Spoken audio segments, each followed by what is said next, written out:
வணக்கம். பரபரப்பு மீடியா செய்திகளுக்காக நான் நிரோஷன். இஸ்ரேல் ஹெஸ்பொல்லா போரை முடிவுக்கு கொண்டு வந்த காரணிகளில் ஒன்று இஸ்ரேலிய உளவுத்துறை நடத்திய பேஜர் தாக்குதல்கள். பேஜர் மற்றும் வாக்கி-டோக்கி தாக்குதல் ஹெஸ்பொல்லாவை அதிர்ச்சிக்குள்ளாக்கியது. அத்துடன் லெபனான் ஹெஸ்பொல்லாவை முழங்காலுக்கு கொண்டு வந்த போரில் இஸ்ரேலுக்கு கூடுதல் திறப்பை வழங்கியது. அதை செய்தது மொசாட் தான் என்பது ஒன்றும் ரகசியமல்லை. அதே நேரத்தில் மொசாட் அதற்கு அதிகாரப்பூர்வமாக உரிமை கோரவில்லை. இப்போது முதல் தடவையாக ஹெஸ்பொல்லாவுக்கு எதிரான பேஜர் மற்றும் வாக்கி-டோக்கி தாக்குதலின் பின்னணியில் உள்ள பல விவரங்கள் வெளியாகியுள்ளன. இந்த நடவடிக்கைகள் தான் தயார்படுத்தல்கள் 10 ஆண்டுகளுக்கு முன்பே தொடங்கின. இந்த ஆயுதமேந்திய பேஜர் மற்றும் வாக்கி-டோக்கிகளை ஈரானிய ஆதரவு ஹெஸ்பொல்லாவுக்கு விற்கப்பட்டதன் பின்னணியில் மொசாட்டின் ஒரு போலி நிறுவனம் இருந்தது. வாக்கி-டோக்கிகளுக்கான அசல் திட்டம் வெறும் 3000க்கும் மேற்பட்ட ஹெஸ்பொல்லா செயற்பாட்டாளர்களை காயப்படுத்துவது அல்ல. ஆனால் தற்போது கிடைத்துள்ள தகவல்களின் அசல் திட்டம் 15,000க்கும் மேற்பட்டவர்களை காயப்படுத்துவது என்றே திட்டமிடப்பட்டிருந்தது. ஆனால் திட்டம் மாற்றப்பட்டு 3000க்கும் மேற்பட்ட பேஜர்களில் மட்டும் வெடிபொருள் வைக்கப்பட்டது. அசல் திட்டம் நடைமுறைப்படுத்தப்பட்டு அத்துடன் கடந்த ஆண்டு அக்டோபரில் போர் தொடங்கி சில தினங்களில் வாக்கி-டோக்கி திட்டத்தை பயன்படுத்தியிருந்தால் அது உண்மையில் சுமார் 15,000 ஹெஸ்பொல்லா செயற்பாட்டாளர்களை கொண்டிருக்கலாம் அல்லது காயப்படுத்தி இருக்கலாம் என்று பல உயர் இஸ்ரேலிய வட்டாரங்கள் கூறுகின்றன.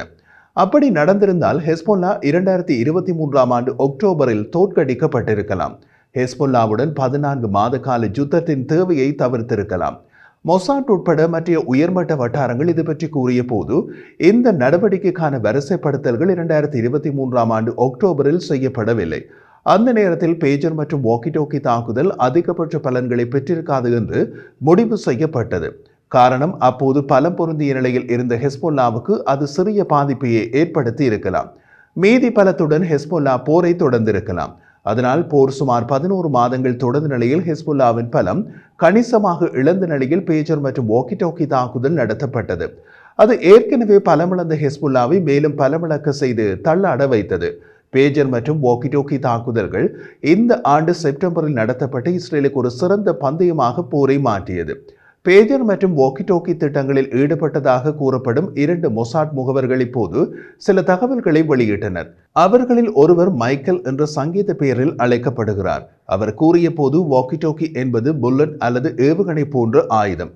பேட்டரியில் உள்ளே ஒரு வெடிக்கும் சாதனம் உள்ளது. பேட்டரி இஸ்ரேலில் தயாரிக்கப்பட்டது.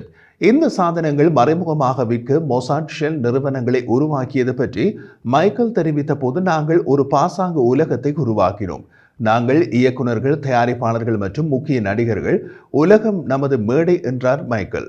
1998ஆம் ஆண்டு ஜிம் கேரி நடித்த ஹிட் திரைப்படமான தி ட்ரூமன் ஷோவை போலவே இந்த போலி உலகத்தையும் அவர் விளக்கினார். அந்த திரைப்படம் பிறந்ததில் இருந்து ஒரு பெரிய தொலைக்காட்சி ஸ்டுடியோவில் வாழும் ஒரு மனிதனின் கதையை சொல்கிறது. தொலைக்காட்சி ஸ்டுடியோ நேரடி கேமராக்கள் மூலம் ஒரு நிஜ மனிதரின் வாழ்க்கையை உலகுக்கு ஒளிபரப்பியது. ஆரம்ப திட்டம் ஹெஸ்பொல்லாவின் வாக்கி-டோக்கிகளில் வெடிபொருளை வைப்பது என்றே இருந்தது. 2022ஆம் ஆண்டு மொசாட் தனது கவனத்தை வாக்கி-டோக்கிகளில் இருந்து பேஜர்களுக்கு மாற்றியது. காரணம், ஹெஸ்பொல்லா தமது தகவல் தொடர்புக்கு பேஜர்களை பயன்படுத்த போகிறது என்ற தகவல் மொசாட்டுக்கு கிடைத்தது. ஹெஸ்பொல்லா பேஜர்களை பயன்படுத்த முடிவு செய்த காரணம், அவை எளிமையானவை மற்றும் ஹேக் செய்வது கடினம் என்று மற்றொரு முன்னாள் மொசாட் முகவரான கேப்ரியல் விளக்கினார். கேப்ரியலின் குழு வர்த்தக ரீதியாக கிடைக்கும் பேஜர்களை மாற்றியமைத்தது. அவற்றின் செயற்பாட்டை தக்க வைத்துக் கொண்டு வெடிபொருள் கொண்ட பேட்டரிகளை உட்பொதித்தது. மொசாட்டின் விரிவான சோதனைகளின்படி சாதனம் அதன் பயனருக்கு மட்டுமே தீங்கு விளைவிக்கும், அருகில் நிற்பவருக்கு தீங்கு விளைவிப்பதில்லை. பேஜர்கள் யாரையும் ஈர்க்கும் விதத்தில் மொசாட் போலியான விளம்பரங்களை வெளியிட்டு சந்தைப்படுத்தல் தாக்குதலை உருவாக்கியது. அந்த பேஜர்கள் வலுவானவை, தூசி புகா மற்றும் நீர்புகா சாதனம் என்றும் விளம்பரப்படுத்தியது. மொசாட்டின் உயர்மட்ட தலைமைகள் இந்த திட்டத்திற்கு முற்றிலும் ஆதரவாக இருப்பதாக கூறப்பட்டாலும் கேப்ரியல் தனது மேலதிகாரிகளுக்கு சந்தேகம் வந்ததாக கூறினார். அவர் மேலும் தெரிவித்த போது, எங்கள் இயக்குனர் டேவிட் பார்னியா எங்களிடம் கூறிய போது இவ்வளவு அளவில் பெரிய சாதனத்தை யாரும் வாங்க வாய்ப்பில்லை என்று சந்தேகம் எழுப்பினார். அவரை சமாதானப்படுத்த 2 வாரங்கள் ஆனது. இறுதியில் ஹெஸ்பொல்லா அந்த சாதனத்தில் தோற்றம் குறித்து அறியாததால் பேஜர்கள் இடைத்தரகர்கள் மூலம் ஹெஸ்பொல்லாவுக்கு குறைந்த மொத்த விலைக்கு விற்கப்பட்டன. ஹெஸ்பொல்லா அந்த சாதனங்களை தமது செயற்பாட்டாளர்களுக்கு மட்டுமே விநியோகித்தது. அதனால் அவை பொதுமக்களின் கைகளுக்கு சென்றடையவில்லை. 2024 ஆண்டு செப்டம்பர் 17ஆம் தேதி மாலை 3:30 மணிக்கு மொசாட் லெபனான் முழுவதும் வெடிக்கும் வகையில் பேஜர்களை தொலைவில் இருந்து இயக்கியது. சாதனங்களை எடுத்துச் சென்றவர்கள் வெடிப்பை தூண்டும் விதத்தில் 2 பொத்தான்களை அழுத்துமாறு அறிவுறுத்தும் போலி குறுந்தகவலை பெற்றனர். அவர்கள் பொத்தான்களை அழுத்தவில்லை என்றால் அது வெடித்திருக்கும் என்று கேப்ரியல் விளக்கினார். ஒருங்கிணைத்த குண்டுவெடிப்புகள் ஹெஸ்பொல்லாவுக்கு திகைப்பை ஏற்படுத்தியது. காயமடைந்து ஆயிரக்கணக்கான ஹெஸ்பொல்லா இயக்கத்தினரால் மருத்துவமனைகள் நிரம்பி வழிந்தன. லெபனானின் மக்கள் தங்கள் ஏர் கண்டிஷனரை அடுத்த நாள் இயக்க பயப்பட்டார்கள், ஏனெனில் அவர்கள் வெடிக்கக்கூடும் என்று நினைத்தார்கள். அது ஒரு உளவியல் தாக்கத்தை லெபனான் மக்களுக்கு ஏற்படுத்தி விட்டது என்று மைக்கேல் கூறினார்.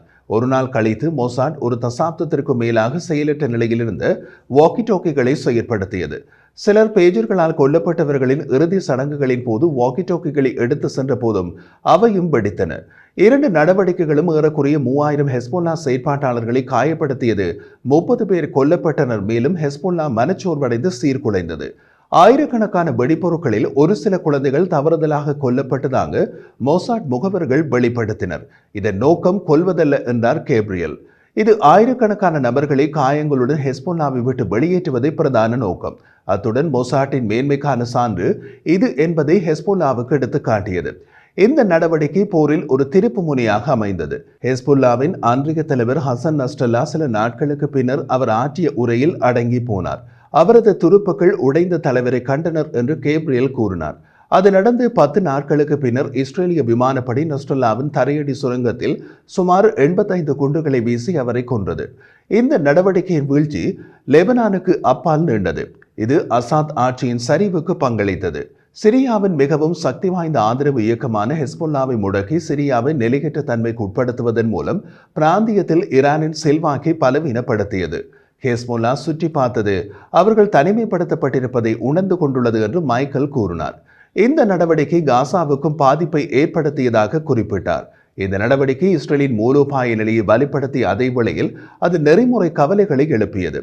இஸ்ரேலின் தார்மீக நற்பெயரை பாதிக்கவில்லையா என்று கேட்டபோது பதிலளித்த கேப்ரியல் ஒரு முன்னுரிமை உள்ளது.